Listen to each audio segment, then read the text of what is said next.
En los años 60 transcurre para la plástica nacional uno de los periodos más intensos de todo el arte cubano. Los acontecimientos diarios son el centro alrededor del cual giran las inquietudes estéticas de estos artistas.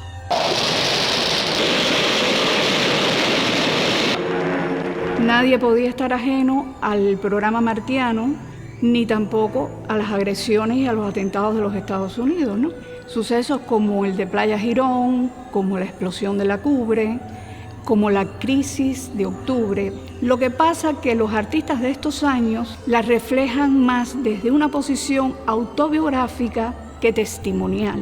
Este arte casi confesional encuentra en el expresionismo un vehículo adecuado y sitúa a la nueva figuración como la corriente dominante durante el primer lustro del período, hasta que años más tarde irrumpe el pop, compartiendo espacio en el escenario artístico.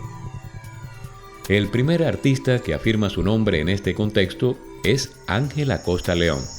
Su obra, profundamente personal, incorpora los objetos que le rodean a un mundo imaginario y recrea algunos de los sucesos sobrecogedores del momento.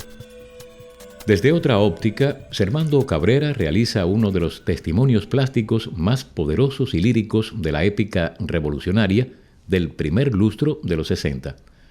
Años más tarde, introduce el expresionismo grotesco e irrumpe paralelamente en la pintura erótica.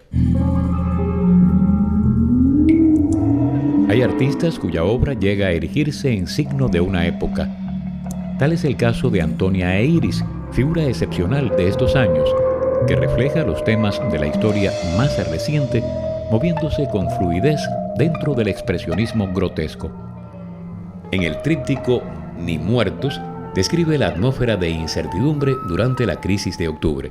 Es una obra con ascendencia goyesca, donde la muerte es la verdadera protagonista. Ya en el segundo lustro de los 60, Antonia consolida su poética y se mueve de lo vernáculo a lo universal. En su obra La Anunciación, la aparición del ángel de la muerte a la humilde costurera, con el presagio de que su alumbramiento concluirá en trágico aborto, resulta una dura metáfora de una época contradictoria y apasionada.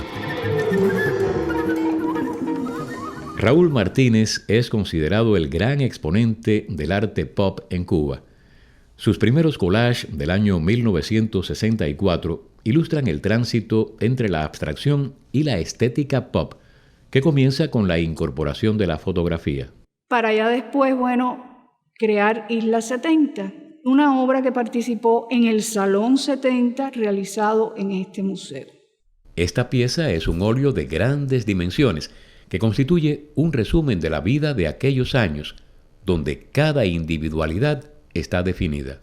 Tenemos también el aspecto popular. Por ejemplo, las frases de esta etapa son utilizadas por los artistas como título de las obras. Frases populares de las que parte Sosa Bravo, frases que utiliza el mismo Humberto Peña para referirse a asuntos, a los acontecimientos que estaban sucediendo. En los meses de julio y septiembre de 1970, el museo realiza el histórico Salón 70, en el que se reúnen todas las promociones actuantes, desde maestros de la vanguardia y figuras indispensables de los 60, hasta jóvenes que se presentan por primera vez en un evento de esta magnitud.